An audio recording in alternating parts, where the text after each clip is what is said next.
Throughout this learning opportunity, we'll focus on examples of scaffolds that already exist within the EL education lessons using Lesson 2 from Grade 7, Module 2, Unit 2, as well as determine where additional scaffolding may be necessary in order to meet the needs of your students. This unit is a particularly challenging unit, and based on my experience, I need to add a scaffold to ensure that all my students are successful.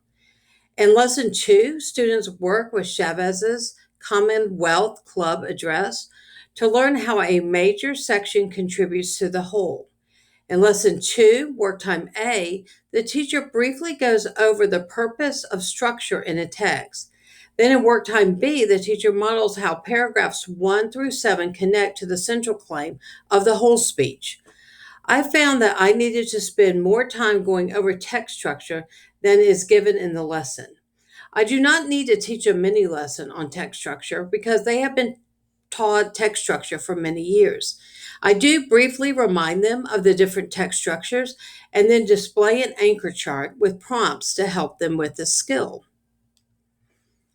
Here is an example of an anchor chart I use, and you can see I have created sentence prompts to help students use the text structure language in their charts.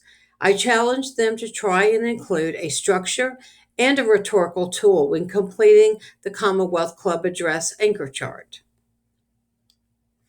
Here is an example of my model for the first section of the speech.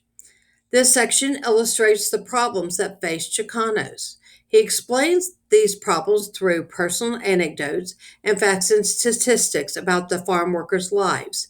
This section connects to the central claim by explaining the problem and establishing that Chavez wants a solution to these problems.